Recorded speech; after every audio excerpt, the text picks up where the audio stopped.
তাতে এই আয়াতটা পেশ করেছি। তখন বলেছি আল্লাহ তাআলা বলছেন ওরা পশু প্রাণীর মতো, ওরা গরু ছাগলের মতো, ওরা কুকুর শ্রীগুলোর মতো, বালহুম আজাল, বরং তার চেয়ে খারাপ। তোমার বাপ হলো তার চেয়ে খারাপ। তোমার বাপকে আজকে বাড়ি থেকে বলে দিও যে আব্বা, ভাগ্যে যদি জমিদারি থাকে তো জমিদারি করে খাও, ভাগ্যে যদি ভিক্ষা করে খাওয়া থাকে ভিক্ষা করে খাবো, ফুফুর জমি খেয়ে বাঁচতে রাজি নয়। ভাগ্য তো ছেড়ে আসেনি আব্বা, ভাগ্য কি ছেড়ে এসেছি? ভাগ্য তো নিয়ে এসেছি, তো ফুফুর জমি খেয়ে দিন কাটাতে হবে কেন? এক। দুই, যে এসব ডিস্ট্রিক্টের মানুষ, বেশিরভাগ মানুষ যৌতুক নেই, অথচ ভিক্ষা করা টাকা দিয়ে চাউল কিনে ভাত খেয়ে ইবাদত কবুল হবে। ভিক্ষা করা টাকা দিয়ে চাউল কিনে ভাত খেয়ে ইবাদত কবুল হবে, যৌতুকের টাকা দিয়ে চাউল কিনে ভাত খেয়ে ইবাদত কবুল হবে না। তোমাকে আর তোমার বাপকে যদি আমি কুকুর শ্রীগালের চেয়ে খারাপ প্রমাণ করতে না পারি, আমি আব্দুর রাজ্জাক বিন ইউসুফ আজ থেকে আর কোনোদিন বক্তব্য দেব না। তোমরা বাপ বেটা ভিক্ষা করে খাও, কেউ যদি গ্রামে না দেয় ট্রেন স্টেশনে যাও, ট্রেন স্টেশনে ভিক্ষা করো, ভিক্ষা যায়। সবচেয়ে ভালো উপার্জনের পথ হলো ব্যবসা করে খাওয়া। তখন আল্লাহ নবী বলেছেন যে সত্যবাদী ব্যবসায়ীরা জান্নাতে নবী সিদ্দিক সহ তাদের সাথে থাকবেন। আর চাকরি করে খাওয়ার, দিন মজুরি করে খাওয়া দুটা জায়েজ, আর জমি চাষ করে খাওয়া জায়েজ, তবে পছন্দ নয়। উপার্জনের তিনটা পথ।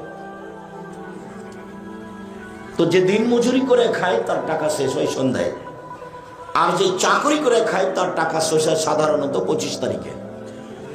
বেতন যা পেয়েছে তা খেতে খেতে 25 তারিখে শেষ, বাপ মা চাইলে দিতে পারে না। যার কারণে অসহায় মানুষের পাশে দাঁড়ালে ব্যবসা করতে হবে, ব্যবসা শুরু করতে হবে চকলেট দিয়ে, তাহলে ঋণ নেওয়া লাগবে না। তারপরে কলা, তারপরে কাপড় চোপড়, তারপরে অনেক কিছু ছোট থেকে শুরু করতে হবে। আনুমানিক টাকা পয়সা বেশি হতে 25 থেকে 30 বছর লাগবে, 2-1 দিনে নয়। আর ঋণ নিয়ে ব্যবসা করেছে যে, বা বাড়ি গাড়ি করেছে যে, সে ভুল করেছে। তার মতো বোকা মানুষ সমাজে কেউ নেই। আপনি যে ঋণ করে ব্যাংক থেকে টাকা নিয়ে এসে বাড়ি করলেন, ছেলে মেয়ে বউ ভালোভাবে আছে, তো আপনার যে জানাজা হবে না, জাহান্নাম জান্নাত পরে, জানাজাই নেই, এটা আপনি কি করলেন? আল্লাহর নবী সালাতে সালাম ফিরার পূর্বে একটা দোয়া পড়তেন। এই দোয়া না পড়ে তিনি সালাম ফিরতেন না। সেই দোয়ার শেষ বাক্য হচ্ছে আউযু বিকা মিনাল মাকসামি ওয়াল মাগরাম। তোমার কাছে বাঁচতে চাই বড় পাপ হতে, তোমার কাছে বাঁচতে চাই ঋণ কর্য হতে, তোমার কাছে বাঁচতে চাই বড় পাপ হতে, তোমার কাছে বাঁচতে চাই ঋণ কর্য হতে, তোমার কাছে বাঁচতে চাই বড় পাপ হতে, তোমার কাছে বাঁচতে চাই ঋণ কর্য হতে। আল্লাহর নবী এই কথা না বলে সালাম ফিরতেন না। পুরো জীবন এভাবে তিনি বলেছেন। আর আপনি স্বইচ্ছায় আগ্রহ সহকারে দরখাস্ত করে ঋণ নিয়েছেন। কি হলো এটা? আপনার কাছে কি বিদ্যা আছে? কে আপনাকে এটা শিখালো? আপনার তো জানাজাই হবে না। জানাজা করে দিচ্ছ, ওটা তো সমাজের মানুষের বোকাম। আপনি আমাকে দিয়ে জানাজা করান তো দেখি।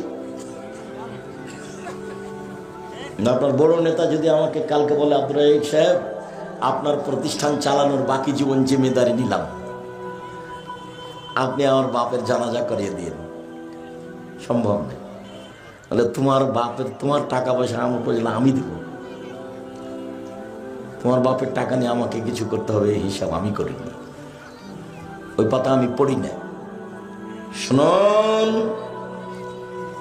আগামীকাল সন্ধ্যা হতে হতে 24 ঘন্টার মধ্যে সাইকেল হোক, মোটর সাইকেল হোক, টাকা হোক, খাটখাটলা হোক, চৌকি বাক্সা হোক, সব ফেরত দিতে হবে 24 ঘন্টায়। কাপুরুষ বাপ বেটা কাপুরুষের মতো কাপুরুষের দিন কাটাও, ভিক্ষা করে খাও।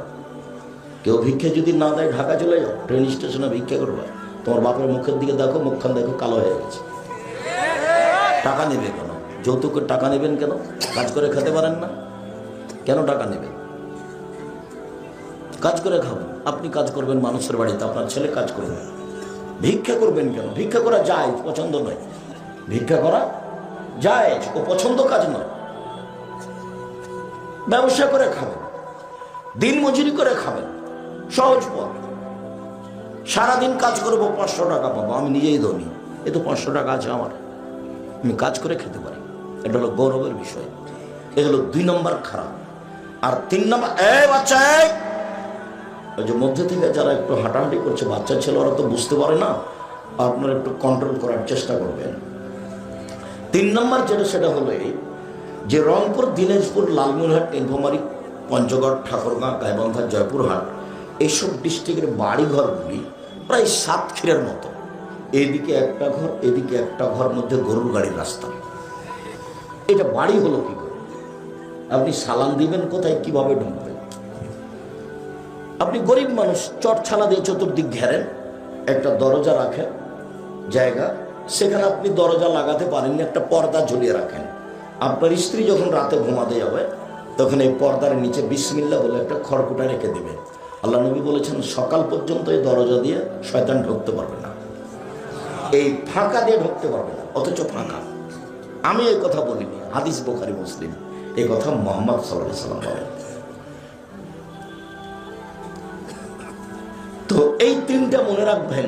1, জমি না দেওয়া। 2, যৌতুক নেওয়া। যৌতুক নেওয়া চিরদিনের জন্য হারাম, যৌতুক হারাম। যৌতুকের টাকা দিয়ে চাউল কিনে ভাত খেয়ে বাদাত কবুল হবে না। এই যে বললাম, দেখি কোন মায়ের বেটা এভাবে উল্টে ধরতে পারে। যৌতুক হারাম, চিরদিনের জন্য হারাম। আর বাড়িঘর ঘেরে রাখেন, চটছালা দিয়ে ঘেরে রাখেন, নইলে ইট দিয়ে ঘেরে রাখেন, একটা বাহির দরজা করেন, আপনি সালাম দিয়ে ঢুকবেন। শুধু জোর করে আহলে হাদিস হলে হবে, দল সংগঠন করে জোর করে করলে হবে? সালাম দিয়ে বাড়িতে ঢুকতে হবে, সালাম দিয়ে বাড়ি থেকে বের হতে হবে। রাসূল সাল্লাল্লাহু আলাইহি ওয়াসাল্লামের পদ্ধতিতে 2 দিন বেঁচে থাকার চেষ্টা করতে হবে। এরপরে উপস্থিত বৈঠকে দিনী মুসলিম বোন, আপনাকে 2 একটা কথা বলি। আপনি যে এসেছেন বক্তব্য শুনতে, তো রাস্তায় দাঁড়িয়ে আছেন কেন? হ্যাঁ করে গল্প করতে করতে এসেছেন, আবার গল্প করতে করতে চলে যাচ্ছেন। আপনার স্বামী নাই নাকি? আপনাকে কিছু বলে না? আপনার কেন শরম হয় না? মহিলা মানুষ আপনি, আপনার বড় ছেলে নাই, আপনাকে কিছু বলেন না আপনার ছেলে? আপনি মহিলা মানুষ, আপনার লজ্জা হয় না কেন? গল্প করতে করতে গেলেন, আসলেন, আবার গল্প করতে করতে চলে আসছেন, আবার বাহিরে আপনি দাঁড়িয়ে গল্প করছেন। এটা কি স্বভাব আপনার? এত নোংরা স্বভাব কেন আপনার? এত খারাপ স্বভাব কেন আপনার? আপনার শ্বশুর শাশুড়ি নেই, আপনার বাপ মানে আপনার স্বামী নেই? আপনাকে 1 মিনিট একটা কথা শোনেন, শোনেন। এই মেয়ে, কথা বলছো কেন? চুপ থাকো, এদিকে মুখ করে খেয়াল করে থাকো। সম্মানিত দিনী বোন, শাশুড়ির কথা কেন বললাম একটা কথা বলি।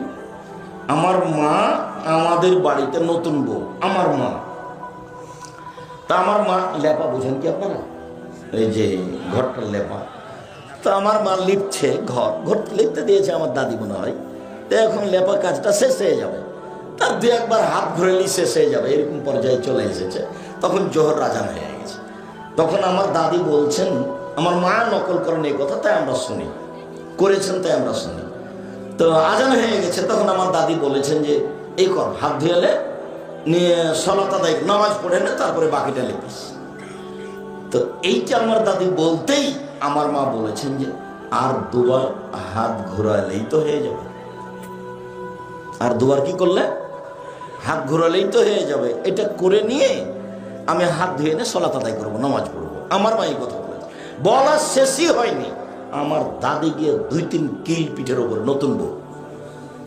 অবাক কথা, তোর এত বড় সাহস!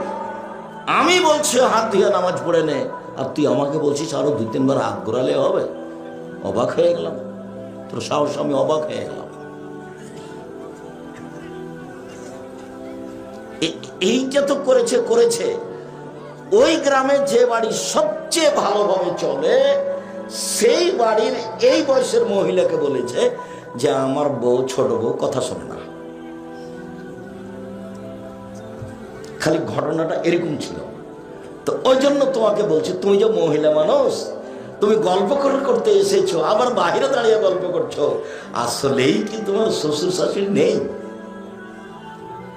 আসলেই কি তোমার বাপ নেই, না ও তোমার সৎ বাপ? তুমি কোন লজ্জায় এভাবে গল্প করো, আসো আর যাও। আসলেই কি তোমার স্বামী নেই? ঘটনা কি তোমাকে কেউ বলে না কেন? মহিলা মানুষ আর একজনের অধীনে থাকে। সম্মানিত দিনী বোন, মহিলা মানুষ আর একজনের অধীনে থাকে, এই কথাটা আগে পেশ করি। যার জন্য বললাম যে তোমার কি স্বামী নেই, তোমার কি শ্বশুর শাশুড়ি নেই, তোমার কি বাপ নেই? এই জন্য বললাম যে মহিলা মানুষ আর একজনের অধীনে থাকে। হাকিম ইবনে মুআবিয়া আল কোশাইরি বলছেন যে আমি বললাম, ইয়া রাসূলুল্লাহ, হে আল্লাহ রাসূল, মা হাক্কু যাওজাতে আহাদিনা আলাইহি, আমাদের স্ত্রীরা আমাদের কাছে কি হক পায়, এটা জিজ্ঞাসা আল্লাহর নবীর কাছে। আল্লাহর নবী, আমাদের স্ত্রীরা আমাদের কাছে কি পায়, আমরা স্বামী হিসাবে স্ত্রীর কি করতে পারি, এটা জিজ্ঞাসা। তখন আল্লাহ রাসূল শুরু করলেন, এক, আন আত এমাহা এজা তায়ামতা, তুমি যেমন খাও তোমার বউকে তেমন খাওয়াবা, তুমি যে মানের খাও তোমার স্ত্রীকে সে মানের খাওয়াবা। দুই, অতাকসোয়াহা এজা তাসাইতা, যখন তুমি কাপড় পরবা তোমার স্ত্রীকে পরাবা, যে মানের তুমি কাপড় পরো তোমার স্ত্রীকে সে মানের পরাবা। তিন, ওয়ালা তাজরিবিল ওজহা, কখনো ধমক দেওয়া লাগলে, মারা লাগলেও মুখের উপরে মারো না। তিন। চার, ওয়ালা তুকাব্বে, কটু কথা বলো না, কোন সময় বউকে কটু কথা বলো না। বলো না তোমার ঠোঁটটা কালো, বলো না তোমার ঠোঁটটা মোটা, বলো না তোমার রংটা কালো, এরকম কটু কথা বলো না। বলো না তোমার মা আমাকে খারাপ, তোমার মা আমার সাথে খারাপ আচরণ করেছে, তোমার বাপ আমার সাথে খারাপ আচরণ করেছে, তোমার স্ত্রী কষ্ট পাবে, এরকম কটু কথা বলো না। চার। পাঁচ, ওয়ালা তাহজুরহা ইল্লা ফিল বাইতে, তুমি তাকে তোমার বাড়ি ছাড়া কোথাও যেতে দিও না, থাক কোথাও খালার বাড়ি, ফুপুর বাড়ি, নানির বাড়ি, দাদির বাড়ি, মায়ের বাড়ি যেতে দিও না। জরুরি প্রয়োজন ছাড়া তোমার স্ত্রী তোমার বাড়ি থেকে যাবে না। এই যে স্বামীর অধীনে থাকবে, স্বামী যখন যেতে বলবে প্রয়োজন হলে যাবে, তাছাড়া যাবে না। এই ছেলে, ওই যে লোকগুলো কথা বলছে তোমরা কন্ট্রোল করো, চেষ্টা করো। এখানে দাঁড়াও একজন, ওখানে দাঁড়াও একজন, পুরোটা কন্ট্রোল করার চেষ্টা করো। যে কথা বলছে, গল্প করছে, তার তো এগুলো প্রয়োজন নেই, সে তো এখন ব্যস্ত, হয়তো কোনো জিনিস কিনবে বা কারোর সাথে গল্প করছে, সেই জন্য ব্যস্ত। তোমরা একবারে মুখ বন্ধ করে পুরো পরিবেশটা এমন ভাবে রাখবে পাখি যেন মনে করে তুমি পাথর। রাসূল সাল্লাল্লাহু আলাইহি সাল্লাম সাহাবীগণকে বসতে বলতেন, সাহাবীগণ বসে এক খেয়ালে চেয়ে থাকতেন, তখন আল্লাহর নবী কথা বলতেন। আল্লাহ নবী একদা বলছেন যে, আবু হুরায়রা, লব্বাইক ওয়া সাদাইক ইয়া রাসূলুল্লাহ, আল্লাহ রাসূল আমি প্রস্তুত বলেন। বা মুআয ইবনে জাবাল, মুআয ইবনে জাবাল, জি আল্লাহর নবী আমি প্রস্তুত বলেন। মুআয ইবনে জাবাল, জি আল্লাহর নবী আমি প্রস্তুত বলেন। এইটার আগের বাক্যটা বলি, গাধাতে আগে আছেন আল্লাহর নবী আর পিছনে আছেন মুআয ইবনে জাবাল, মানে মোটর সাইকেলে চালাচ্ছেন যিনি, তিনি আগে আর আরেকজন পিছনে আছে। তো কত দূরে আছে, লেগে আছে। তো গাধা তো আরো ছোট ছোট প্রাণী। তো আল্লাহর নবী আগে আছেন আর মুআয ইবনে জাবাল পিছে আছেন। তো আল্লাহ রাসূল বলছেন, মুআয ইবনে জাবাল, তখন মুআয ইবনে জাবাল বলছেন, লব্বাইক ওয়া সাদাইক, প্রস্তুত বলেন। মুআয ইবনে জাবাল, লব্বাইক ওয়া সাদাইক, জি প্রস্তুত, উপস্থিত বলেন।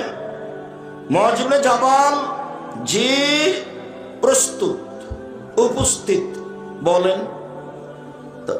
কথা না বলে তিনবার বলছেন কেন? তাকে প্রস্তুত করছেন। আল্লাহর নবী একটা কথা বলবেন সাহাবীকে, তাকে কি করছেন? প্রস্তুত করছেন।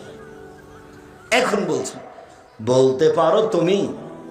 আল্লাহ আমাদের কাছে কি পান আর আমরা আল্লাহর কাছে কি পাই, পরস্পর পাওনা।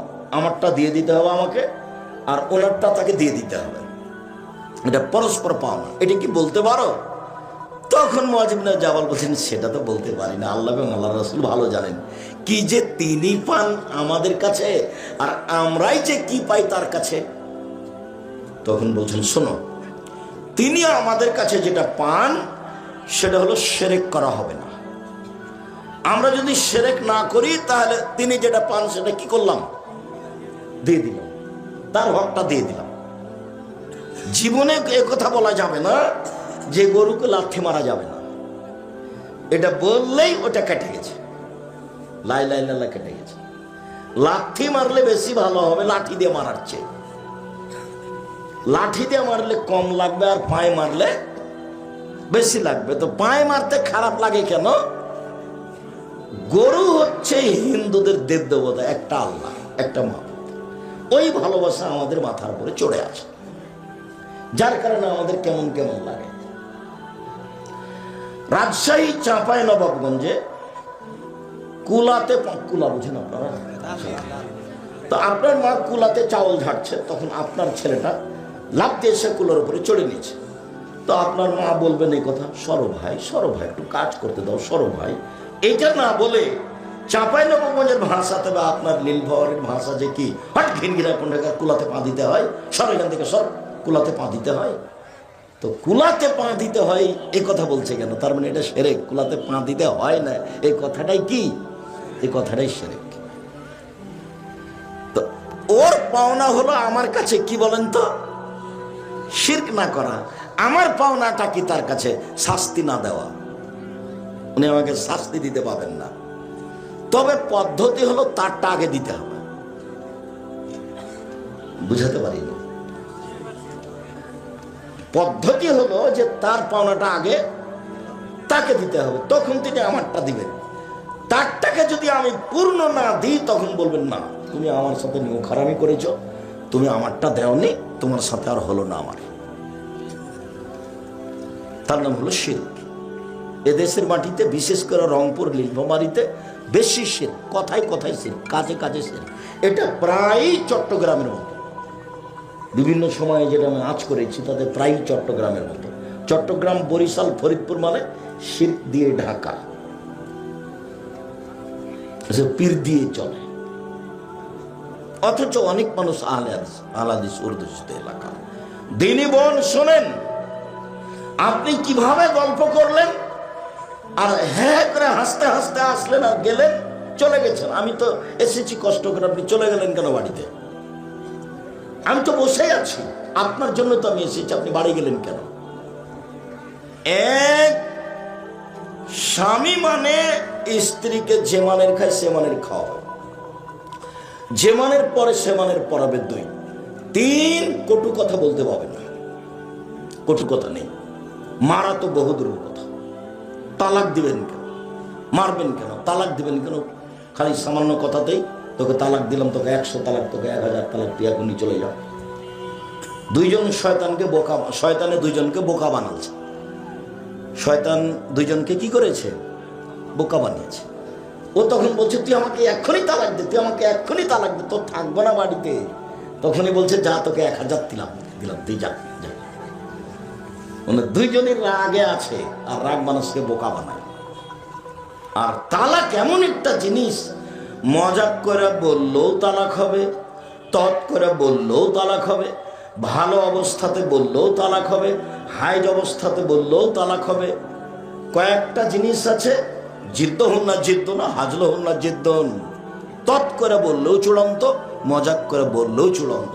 তার একটা হচ্ছে তালাক। তবে এরকম কথা যদি বলে, তুই চলে যা, তোকে বাড়িতে রাখবো না, তুই চলে যা, তুই যাস না কেন, তুই এখনই যা, তুই বুঝতে পারিস না তোকে রাখবো না, মায়েরে কি বুঝতে পারিস না, এইগুলো কথাতে তালাক হবে না। তালাক শব্দ মুখে বলতে হবে, তোকে তালাক দিলাম। আর যত নোংরা কথা আছে ঝগড়ার মধ্যে, তুই আমার বাপ, তুমি আমার বাপ, তুই মুখ তমুক, এই কোনো কথাতে তালাক হয় না, সব ফালতু কথা। কটু কথা বলবেন না, চার মুখের উপরে মারবেন না। 5, আপনার স্ত্রী জরুরি প্রয়োজন ছাড়া বাড়ি ত্যাগ করতে পারে না। চাচির বাড়ি, খালার বাড়ি, ফুফুর বাড়ি, নানির বাড়ি, মায়ের বাড়ি, দাদির বাড়ি, কোনো বাড়ি যেতে পারে না জরুরি প্রয়োজন ছাড়া। তার নাম স্বামী, তার নাম পুরুষ, তার নাম স্বামী, তার নাম পুরুষ। কাপুরুষের পরিচয় দিয়ে একটা মূর্খ মানুষ স্বামী হয়ে সংসার নষ্ট করেছে। উপস্থিত দিনী বৈঠকের মুসলিম বোন, আরেকটা হাদিস, আপনার জন্য জান্নাত যত সহজ, পুরুষের জন্য জান্নাত তত সহজ নয়।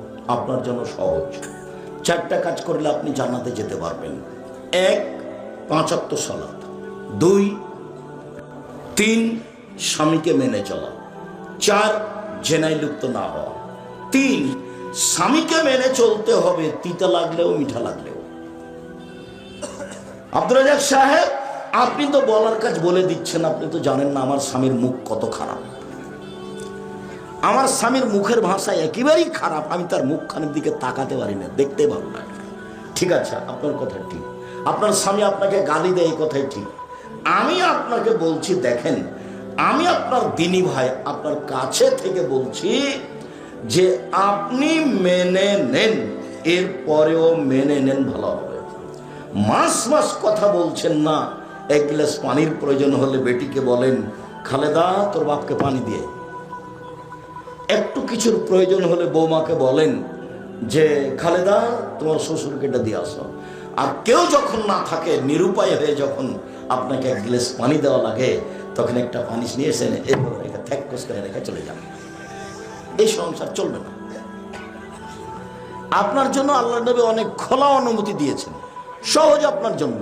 আপনি সংসার করিয়েন না, কাজীর কাছে যান, না দাবি নামা লিখে খোলা তালাক একটা করে দেন। মোহর আপনি ফেরত নিতে, মোহর আপনি টাকা পয়সা আপনি ফেরত পাবেন না, কোনো কিছু যা কিছু দিয়েছেন মোহর আপনি পাবেন না। বাস কাজীর কাছে যে খোলা করে নেন, পথ খোলা আছে। স্বামী যতই ভালো হোক না কেন, স্ত্রী ইচ্ছা করলে স্বামীর কাছে খোলা তালাক নিতে পারে। সংসার করবো না আপনার সাথে, সংসার আমি আপনার সাথে করব না। পথ আছে, আল্লাহ নবী পথ দিয়ে গেছেন, হাদিস বুখারী মুসলিমের। আপনি মাস মাস স্বামীর সাথে কথা না বলে কেমনে থাকেন, চলে কেমনে? কি আপনি আমাকে বুঝাতেন তাহাজ্জুদ পড়া? ওইসব তাহাজ্জুদ লাগবে না, ওইসব 5 ওয়াক্ত সালাত লাগবে না। আপনার স্বামীর মুখ খারাপ হোক, ব্যাঁকা হোক, গালি দেখ, যাই দেখ, আমি পরামর্শ দিচ্ছি আপনি মেনে নেন। যদি শেষ পর্যন্ত নাই হয়, তাহলে আপনি এভাবে থাকিয়েন না। 24 ঘন্টার মধ্যে আপনি তার কাছে খোলা তালাক করে নেন। 30 দিন পরে অন্য জায়গাতে বিবাহ বসেন, আর না হলে ছেলেদের সাথে থাকেন, মেয়ের কাছে থাকেন, কোনো সমস্যা নেই। আপনি এভাবে সংসার করিয়েন না। 3, স্বামীকে মেনে চলেন। 4, জেনায় লিপ্ত যদি না হয়, ঘটেও যদি যায় তাকদির বশত, এখন আপনি কান্নাকাটি করেন, এটা আল্লাহর সাথে জড়িত পাপ, নিরাশার কিছু নেই। মরা পর্যন্ত আল্লাহকে বলতে থাকেন। মুসা আলাইহিস সালাম 1 থাপ্পড় দিয়ে মানুষ মেরেছিলেন, বাকি জীবন আল্লাহর কাছে ক্ষমা চেয়েছে। আল্লাহ বলেছেন যে আমি মুসাকে কি করে দিয়েছি, ক্ষমা করে দিয়েছি। আপনি ক্ষমা চান। 4টা কাজ করেন, জান্নাতের সব দরজা খোলা। 1, 5 ওয়াক্ত সালাত। 2, রমজান মাসে রোজা। 3, স্বামীকে মেনে চলা। 4, জেনায় লিপ্ত না হওয়া। জান্নাতের সব দরজা খোলা। এইখানে জান্নাতের সব দরজা খোলা কথাটা বলতে গিয়ে আরেকটা কথা বলি, সেটা হলো এই যে এমন একটা কাজ আছে দুনিয়াতে, গরম পানি, এমন একটা কাজ আছে দুনিয়াতে যে সেই দোয়াটা পড়লেও দরজা সব খুলে দেওয়া হয়। সেটা হলো ওযুর পরে যদি আপনি বলেন আশহাদু আল্লা ইলাহা ইল্লাল্লাহু ওয়াহদাহু লা শারীকা লাহু ওয়া আশহাদু আন্না মুহাম্মাদান আবদুহু ওয়া রাসূলুহু, তাহলে আপনার জন্য জান্নাতের সব দরজা খুলে দেওয়া হয়েছে। আল্লাহুম্মা জাল্লি মিনাত তাওয়াবিন ওয়া জাল্লি মিনাল মুতাতাহিরিন, এই দোয়া পড়লে নেকি হবে, কিন্তু জান্নাতের দরজা খোলা হবে না। কোন দোয়া পড়লে খুলে দেওয়া হবে? আশহাদু আল্লা ইলাহা ইল্লাল্লাহু ওয়াহদাহু লা শারীকা লাহু ওয়া আশহাদু আন্না মুহাম্মাদান আবদুহু ওয়া রাসূলুহু। সম্মানিত দ্বীনি বোন, আপনি মনে করছেন যে আব্দুর রাজ্জাক সাহেব আমাদেরকে খুব কষ্ট দিলেন। না, কষ্ট দিনি আপনাকে। আপনার জন্য আমার আরো 2টি কথা। সংসারটা আপনার উপরে নির্ভর করে। মা হলে 4টা জিনিস লাগে, যেটা আমি 30 বছর থেকে বলছি। মা হলে 4টে জিনিস লাগে। যেটা জরুরি, মা মানে এই চারটা লাগবেই। জাবের রাদিয়াল্লাহু তাআলা আনহু, আল্লাহর নবী সবাই মিলে যুদ্ধ করে আসছেন, এখন মদিনায় ঢুকবেন। তা আল্লাহ রাসূল বলছেন, এই সবাই এখানে থাকো, আমরা সকালে ঢুকবো। তো জাবের বলছেন, আল্লাহর নবী আমি নতুন বিবাহ করেছি, আমাকে বাড়ি যেতে দেন। তখন আল্লাহ রাসূল বললেন যে, তুমি কুমারী মেয়ে বিবাহ করেছ না তালাক প্রাপ্তা মেয়ে বিবাহ করেছ? তো জাবের বললেন যে, আমি তালাক প্রাপ্তা মেয়ে বিবাহ করেছি। তো আল্লাহ রাসূল বললেন, তুমি এটা কেন করলে, কুমারী মেয়ে বিবাহ করলে না? তখন জাবের রাদিয়াল্লাহু তাআলা বলছেন, আল্লাহর নবী আমার আব্বা উহুদের যুদ্ধে শহীদ হয়েছেন, আমার 9 জন মেয়ে রেখে আমার 9 জন বোন আছে। আল্লাহ নবী শোনেন, আমার আব্বা উহুদের যুদ্ধে শহীদ হয়েছেন, 9 জন মেয়ে রেখে আমার 9 জন বোন আছে। আক্রাহু আন আতাজাওয়াজা মিসলাহুন্না, আমার বোনদের সমবয়সের মেয়েকে আমি বিবাহ করা পছন্দ করিনি 4টা কারণে। আমার বোনদের মতো কম বয়সের কম বুদ্ধির মেয়েকে বিবাহ করা পছন্দ করিনি 4টা কারণে। আল্লাহর নবী এক লেতুয়াল্লেমাহুন্না, আমি বেশি বয়সের বুদ্ধিমতী মেয়েকে সংসার সম্পর্কে বুঝে এরকম মেয়েকে বিবাহ করেছি 4টা কারণে। এক, আমার বোনদেরকে বিদ্যা শিখিয়ে দিবে। 2, বলে তুয়াদ্দেবাহুন্না, আমার বোনদেরকে শিষ্টাচার শিখিয়ে দিবে। 3, বলে তুরাজ্জেলাহুন্না, আমার বোনদের মাথার চুল চিরুনি করে সাজগোজ করে রাখবে। 4, বলে তাকুম আলাইহিন্না, আমার বোনদের উপরে পাহারা দিবে। উপস্থিত বৈঠকের মুসলিম বোন মুখস্থ থাকবে। এই ছেলে তুমি মুখস্থ করো, তোমার মাকে বলে দিও। 1, বিদ্যে। 2, শিষ্টাচার। 3, যত্ন করে রাখতে হবে ছেলে মেয়েকে, যত্ন করে রাখতে হবে ছেলে মেয়েকে। কে রাখবে? মা। 4, ছেলে মেয়েকে পাহারা দিবে। এবার বলি তোমাকে 2টা কথা, তোমার মাকে বলি, তোমার মা যদি এখানে থেকে থাকে, তোমার মা কি বলতে পারে শিষ্টাচার কি জিনিস? তুমি কি বলতে পারো শিষ্টাচার কি জিনিস? তোমার বাপ যদি এখানে থাকে, তোমার বাপ বলতে পারে শিষ্টাচার কি জিনিস? তোমরা কি মনে করো মানুষে বলে ঘোড়ার ডিম, তো শিষ্টাচার ঘোড়ার ডিম, এটা কি মনে করো? চলো 2-একটা বলি তোমাকে, তোমার আব্বা যদি থাকে তাহলে আপনাকে আমি অনুরোধ করছি আপনি শোনেন, তোমার মাকেও বলছি, তোমার মা যেন একটু ভালো করে শোনে শিষ্টাচার কি জিনিস। শিষ্টাচার, আল্লাহর নবী বলছেন সব নবীর একটা বৈশিষ্ট্য ছিল, 10টা বৈশিষ্ট্য ছিল সব নবীর। ওটা ছিল খাসলাত, ওটা ছিল অভ্যাস, ওটা ছিল শিষ্টাচার। তার একটা শিষ্টাচার হলো কাসলাত পরে নখ কেটে ফেলা, নখ কেটে ফেলতে হবে, এটা হলো একটা শিষ্টাচার। ছেলে মেয়ে সবার, আপনার স্ত্রী, তো আপনার মেয়ের, তোমার বোনের এখন নখটা বড় আছে, নখে নেইল পালিশ আছে। ইহুদি খ্রিস্টানদের পতিতালয়ের মেয়েদের বৈশিষ্ট্য হচ্ছে নখে নেইল পালিশ দেওয়া। ইহুদি খ্রিস্টানদের পতিতালয়ের মেয়েদের বৈশিষ্ট্য হচ্ছে নখে নেইল পালিশ দেওয়া, নখ বড় রাখা। ইহুদি খ্রিস্টানদের পতিতালয়ের মেয়েদের বৈশিষ্ট্য হচ্ছে নখ বড় রাখা, নখে নেইল পালিশ দেওয়া। বলো তো শিষ্টাচার কাকে বলে? তোমার মা কি শিষ্টাচার জানে? তোমার বাপ কি শিষ্টাচার জানে? তোমার মা তো একটু কাজে 19-20 হলে রাগ করে, এই তোকে যে বললাম এটা করতে, করলি না কেন? তো তোমার মা কি একবার বলে দাঁত ভেঙে দেবো একবারে, নখ কাটাকে, নখ কাট, নেইল পালিশ দিয়েছিস কেন, মেহেদি দিবি? আল্লাহ নবী বলেছেন মহিলারা হাতে তো মেহেদি দিবে, পায়েও দিবে, দিতেই হবে। মহিলারা মেহেদি লাগাতে বাধ্য, দিতেই হবে। আর পুরুষের দেওয়া অপরাধ। শিষ্টাচার কি জিনিস? তোমার বাপ একটা তোমার ছোট ভাইয়ের পেশাব পায়খানার জন্য পট কিনে নিয়ে এসেছে, সেটা হলো ঘোড়া। বলো তো শিষ্টাচার কি জিনিস? তোমার মা একটা তরকারির বাটি কিনেছে, সেটা হলো রুই মাছ। বলো তো শিষ্টাচার কি জিনিস? তোমার মা একটা আয়না কিনেছে, আয়না, সেটা হলো কাতল মাছ। বলো তো শিষ্টাচার কি জিনিস?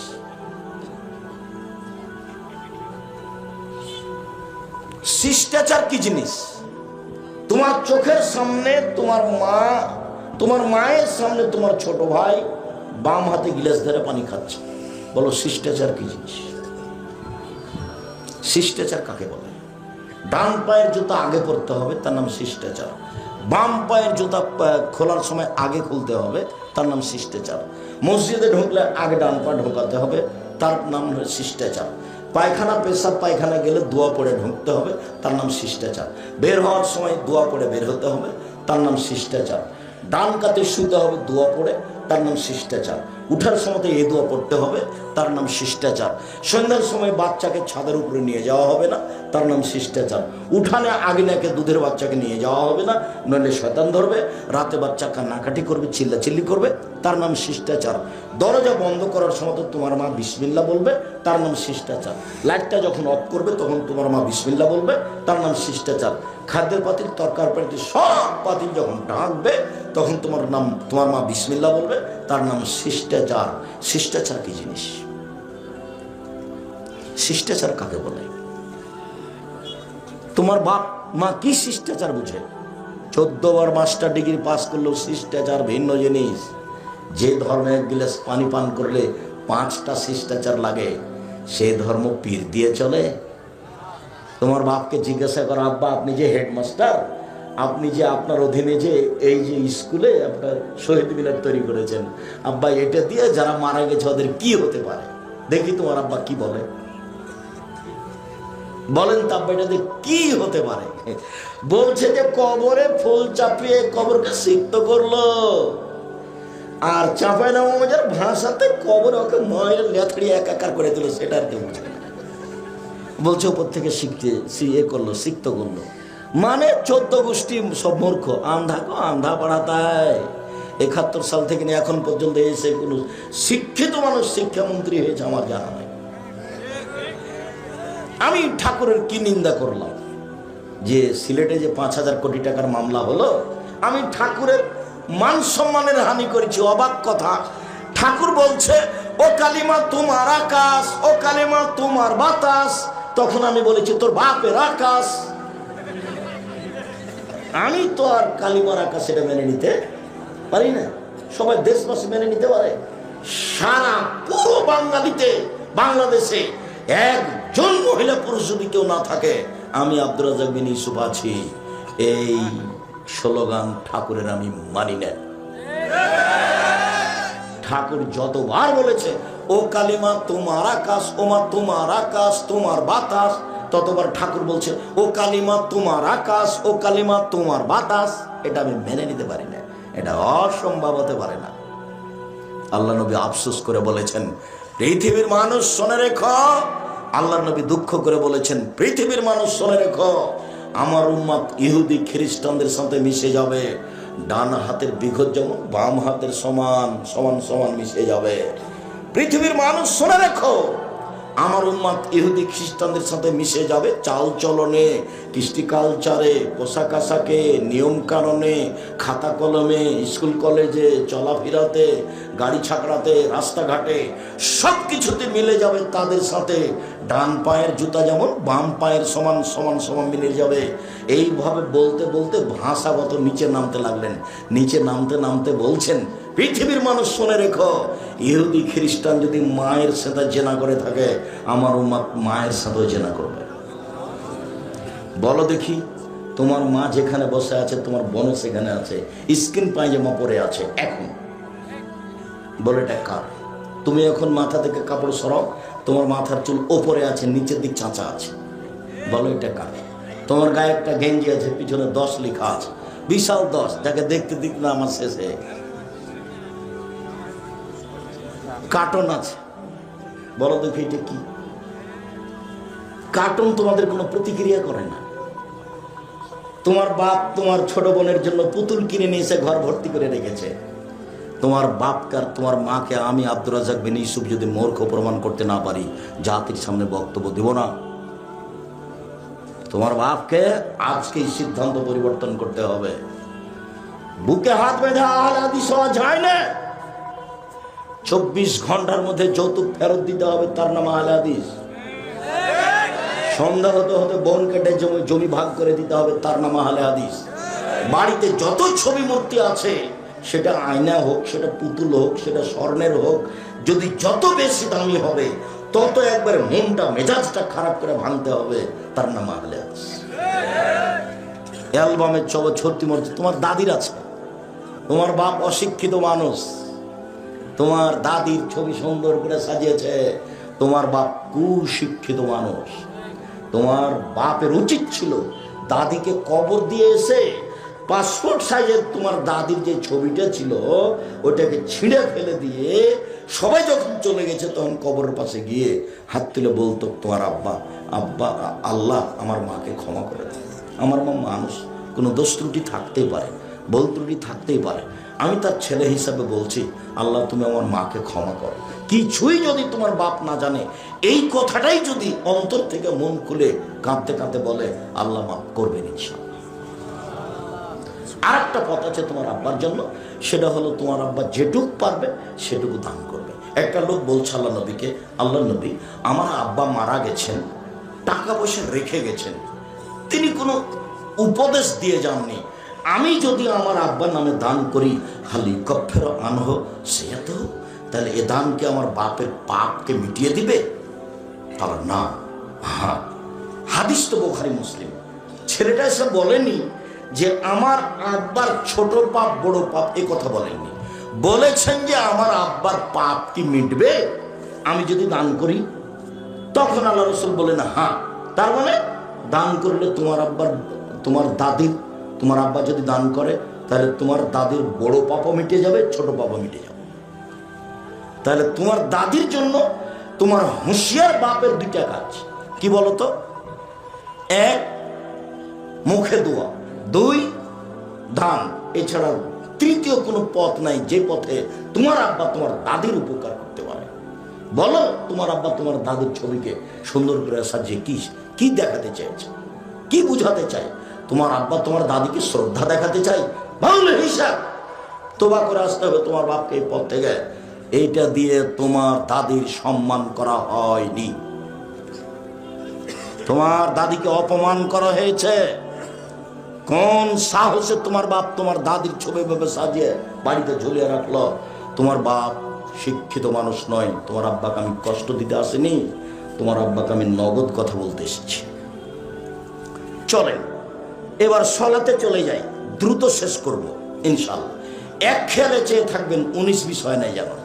সলাতের পূর্বে অজু, অজুর পূর্বে মেসওয়াক, মেসওয়াকের পূর্বে পেশাব পায়খানা।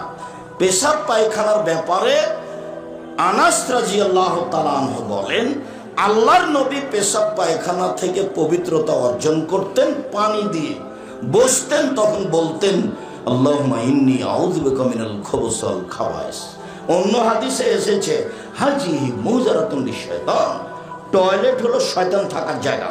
মনে থাকবে না, আমার দিকে খেয়াল করেন। শয়তান কোন জায়গা? টয়লেট কি জায়গা? শয়তান থাকার জায়গা।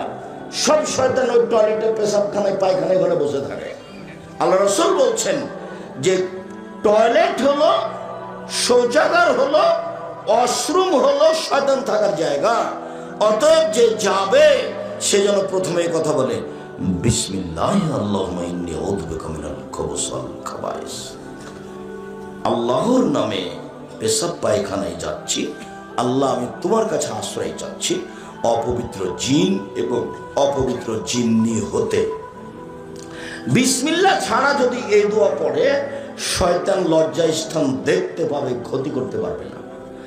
আর যদি বিসমিল্লাহ সহ পড়ে তো শয়তান ক্ষতি করা তো বহু দূরের কথা, দেখতেই পাবে না। না, বুঝাতে পারিনি কথা, বুঝেছেন কি? বিসমিল্লাহ আল্লাহুম্মা ইন্নী আউযু বিকা মিনাল খুবুসি ওয়াল খাবায়েস। বের হওয়ার সময় গোফরানাকা, বাস একবার গোফরানাকা, একাধিকবার নয়। তোমার কাছে ক্ষমা চাচ্ছি, কথা শেষ। এখন অজু, তো পেশাব পায়খানার সময় পানি দিয়ে পবিত্রতা অর্জন করতে হবে, এটা আল্লাহর বিধান। আগে ঢের টুসি পেপার পরে পানি, এ কথা নয়, এটা একটা অন্যায়। যখন পানি নাই তখন নেবে টিস্যু, টিস্যু পেপার, ঢেল। পানি নাই, পবিত্রতা অর্জনের 1 নম্বর পথ পানি। পানি দিয়ে পবিত্রতা অর্জন করে হাতে যা কিছু পায়খানা পেশাব লেগেছে আল্লাহর নবী মাটিতে মেজে নিয়ে হাত ধুয়ে নিতেন। এটা হলো সুন্নাত। আগে ঢেল, টিস্যু পেপার, পরে পানি, এটা বিধান নয়। এরপরে আবার ঢেল নিয়ে 40 কদম হাঁটা, পায়ের উপরে পা উঠানো, খক খক করে কাশা, এইটা ভদ্রতা নয়, বরং এটা নোংরামি আচরণ। সাহাবীগণ এরকম কোন কাজ করেননি। 1 মিনিট, এই ছেলে খেয়াল করো, যদি 40 কদম হাঁটতেই হয়, তোমাকে পায়ের উপরে পা উঠাতেই হয়, তাহলে তোমার মাকে উঠাতে হবে না? তোমার বাপ একাই পবিত্রতা অর্জন করে জান্নাতে যেতে চায়, তোমার মাও এরকম 40 কদম হাঁটবে, পায়ের উপরে পা উঠাবে? বোঝা যাচ্ছে যে ধর্ম এরকম নয়, অসম্ভব, ধর্ম এরকম হতে পারে না। আল্লাহর নবী বলছেন যে পেশাব পায়খানা শেষে তুমি হাত মাটিতে মেজে উঠে যাও, পানি দিয়ে পবিত্রতা অর্জন করো। তোমার যদি কোনো সন্দেহ হয় কোনো জায়গাতে কাপড় চোপড়ে কিছু লাগলো না কি, তখন সহিহ হাদিসে এসেছে অজু শেষে হাতে এরকম একটা পানি নিয়ে লজ্জাস্থান সামনাসামনি এভাবে একটু পানিতে ছিটিয়ে দিবেন। কথা বুঝতে পারেননি মনে হয়? কথা কি আপনারা বুঝতে পেরেছেন? বাস, সুন্নাত শেষ। এইবার পেশাব পায়খানা থেকে ঘুরে এসে সুন্দর করে অজু, অজুটার একটা হাদিস বুঝাই। রাসূল সাল্লাল্লাহু আলাইহি সাল্লাম বলছেন, আল্লাহ আদুল্লুকুম মাইমুল্লাহ বিল খাতায় অর্ফাবে দারাজাত, সঙ্গী সাথী আমি কি তোমাদের এমন একটা কথা বলে দিব না যাতে পাপ মিটে যাবে, মান বেড়ে যাবে, যাতে পাপ মিটে যাবে, মান বেড়ে যাবে। সঙ্গী সাথী আমি কি তোমাদের এমন একটা কথা বলে দিব না যাতে পাপ মিটে যাবে, মান বেড়ে যাবে? হ্যাঁ বলেন, সেটা কি? তখন আল্লাহ রাসূল বললেন, 1 সুন্দর করে ওযু করলে পাপ মিটে যাবে, মান বেড়ে যাবে। 2 পায়ে হেঁটে মসজিদে গেলে পাপ মিটে যাবে, মান বেড়ে যাবে। 3 এক সালাতের পরে আরেক সালাতের জন্য অপেক্ষা করলে পাপ মিটে যাবে, মান বেড়ে যাবে। এই কথাটা আরেকটা হাদিস দিয়ে বলি। একদা আল্লাহর নবীকে আল্লাহ বলছেন মোহাম্মদ, আল্লাহ আমাদের নবীকে মোহাম্মদ বলে ডাকতেন, আর জিবরাইল আমাদের নবীকে মোহাম্মদ বলে ডাকতেন। আর সাহাবীগণ বলতেন আল্লাহর রাসূল, আল্লাহ রাসূল যাবেন, আল্লাহ রাসূল খাবেন, আল্লাহ রাসূল নিবেন, আল্লাহ রাসূল এটা করব কি? সাহাবীগণ কি বলে ডাকতেন নবীকে? আল্লাহর রাসূল। আর এখন সবাই বলছে যে হুজুরে পাক সাল্লাল্লাহু আলাইহি সাল্লাম, হুজুরে পাক। এগুলো শব্দ ব্যবহার করা যাবে না, সবকে বলতে হবে আল্লাহ রাসূল বলেছেন, রাসূল সাল্লাল্লাহু আলাইহি সাল্লাম বলেছেন, আল্লাহ রাসূল এই কথা বলেছেন সাল্লাল্লাহু আলাইহি সাল্লাম। তো আল্লাহ বলছেন মোহাম্মদ হাল তাদরি ফিমা ইয়াখতাসিমুল মালাউল আলা, বলতে পারো মোহাম্মদ উপরে কি নিয়ে হইচই হচ্ছে? আর নাম জি আমি বলতে পারি, ফিল কাফারাত, কিসে পাপ মিটে যাবে সেইটা নিয়ে হইচই হচ্ছে। ওরা বলা বলি করছে আদম সন্তান এই করলে পাপ মিটে যাবে। 1 ইসবাগুল ওযু, ওরা বলা বলি করছে আদমের ছেলে মেয়ে যদি সুন্দর করে ওযু করে পাপ মিটে যাবে, মান বেড়ে যাবে। 2 পায়ে হেঁটে যদি মসজিদে যায়, মাসওয়ালাল আকদাম, পায়ে হেঁটে মসজিদে গেলে পাপ মিটে যাবে, মান বেড়ে যাবে। 3 ইন্তেজারুস সালাত বাদাস সালাওয়াত ফিল মাসাজিদ, সালাতের পরে মসজিদে বসে বসে তাসবিহ তাহলিল জিকির আজকার করলে পাপ মিটে যাবে, মান বেড়ে যাবে। এই কথা বলার পরে আল্লাহ রাসূল বলছেন মান ফালা হাদা আশাবে খাইরিন মাতাবে খাইরিন, যে এমনটা করলো, সুন্দর করে ওযু করলো, পায়ে হেঁটে মসজিদে গেল, সালাতের পরে বসে বসে তাসবিহ তাহলিল পড়লো, আয়াতুল কুরসি পড়লো, ইখলাস ফালাক নাস পড়লো, তাহলে তার মরে যাওয়া ভালো, তার বেঁচে থাকা ভালো, তার মরে যাওয়া ভালো, তার বেঁচে থাকা ভালো, মরলেও ভালো, বাঁচলেও ভালো। এইটুকু বলার পরে আল্লাহ নবী আরো বলছেন, আল্লাহ তাআলা বললেন শোনো, ওয়াকানা মিন খাতিয়াতিহি কারাজুলিন ওয়ালাদাতহু কারাজুলি ইয়াউমিন ওয়ালাদাতহু উম্মুহু, পাপ থেকে হয়ে গেল লোকটা সেই দিনের মতো যেদিন তার মা তাকে জন্ম দিয়েছে। পাপ থেকে হয়ে গেল লোকটা সেই দিনের মতো যেদিন তার মা তাকে জন্ম দিয়েছে। নিষ্পাপ হয়ে গেল। বেঁচে থাকা ভালো, মরে যাওয়া ভালো। নিষ্পাপ হয়েছে, বেঁচে থাকা ভালো, মরে যাওয়া ভালো।